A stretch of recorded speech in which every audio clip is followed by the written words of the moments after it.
2 দিন বয়সী শিশু জটিল অপারেশন করে নজির সৃষ্টি করল ত্রিপুরা মেডিকেল কলেজের শিশু রোগ বিশেষজ্ঞ চিকিৎসক অনিরুদ্ধ বসাক। শিশু চিকিৎসায় নজির সৃষ্টি করল ত্রিপুরা মেডিকেল কলেজ। জটিল শিশুদের বিভিন্ন ধরনের অস্ত্রোপচার এখন ত্রিপুরা মেডিকেল কলেজে সাফল্যের সঙ্গে করছেন ডক্টর অনিরুদ্ধ বসাক এবং ওনার টিম।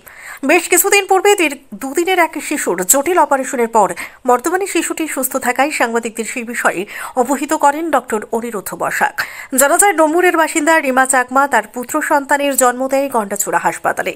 জন্মের পর দেখা দেয় শিশুটির পেটের সব নাড়ি ভুঁড়ি পেটের বাইরে বের করা, ফলে সঙ্গে সঙ্গে রেফার করা হয় কুলাই হাসপাতালে। সেখান থেকে চিকিৎসকেরা শিশুটিকে ত্রিপুরা মেডিকেল কলেজে রেফার করেন।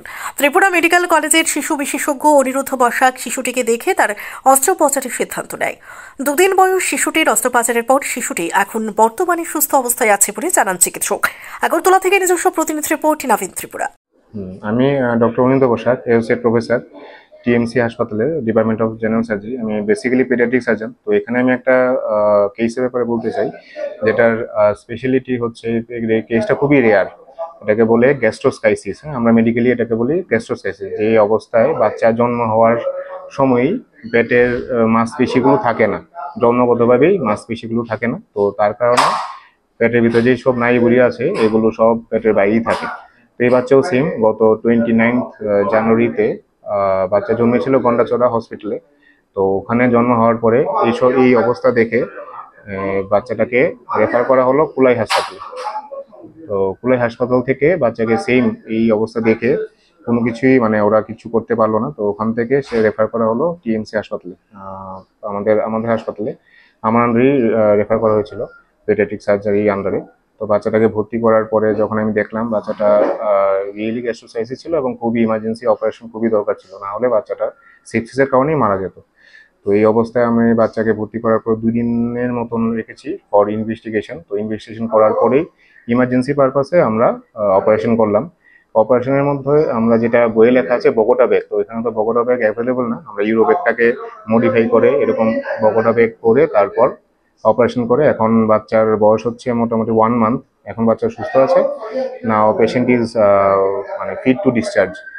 এই এত বড় যে 1 মান্থের যে স্টেটা, এটা খুব কি বলবো, এটা খুব আপস অ্যান্ড ডাউনস দিয়েছিল। একবার বাচ্চা খারাপ হয়ে যাচ্ছিল, আবার ভালো হয়ে যাচ্ছিল, ঠিক আছে। একবার বাচ্চা বমি করছিল, সেই মতো আমরা ট্রিটমেন্ট করে, শুধু অপারেশনই না, অপারেশনের করার পর যে আমরা রেগুলারলি ভিজিট করা, রেগুলারলি বাচ্চাকে দেখা, তারপর এটাকে ইনজেকশন দিয়ে ঠিকঠাক করা, ঠিক আছে। যখনই বাচ্চা সেপসিস যাচ্ছিল আমরা ইনজেকশনটা ঠিক করলাম, আবার হিমোগ্লোবিন কমে যাচ্ছিল আমরা ব্লাড দিলাম। তো সবকিছু করেই এখন বাচ্চা সুস্থ আছে। তো নাও দ্য বেবিজ আমরা আজকে বা কালকের মধ্যে ছুটি দিয়ে দেবো, ঠিক আছে। তো এটা একটা সাকসেস স্টোরি, শুধু আমার না, পুরো টিএমসি হাসপাতালেরই কন্ট্রিবিউশন আছে। আর এটা বলার মেইন কারণ হচ্ছে এখানে টিএমসিতে সব নবজাত শিশু বা 16 বছরের নিচে যেগুলো শিশু আছে যাদের সার্জিক্যাল কন্ডিশন আছে, এখানে সবকিছু অপারেশন হয়। তো আমি সবাইকে বলবো কোথাও না গিয়ে বা কোথাও টাইম ওয়েস্ট না করে এখানে যত তাড়াতাড়ি আসা যায় আসতে, এবং অ্যাকর্ডিংলি প্রগনোসিসও ডিপেন্ড করে। যত তাড়াতাড়ি আসবে আমার কাছে তত ভালো হবে পোস্ট অপারেটিভ আউটকামটা। এই বাচ্চা আমার কাছে এসেছিল একদিন, ওর বয়স যখন একদিন ছিল তখনই এসেছিল। তো that's why the prognosis good. এরকম অনেক বাচ্চা আছে যে আমার কাছে অনেক লেটে আসে। আমাদের হাতে যখন কিছু করার থাকে না, বাচ্চা তখন সবকিছু করার পরেও বাচ্চাকে আমরা বাঁচাতে পারি না। তো এখানে শুধু একটাই মেসেজ দেবো, pediatric surgical cases should be dealt by pediatric surgeon only, neither pediatrician nor general surgeon.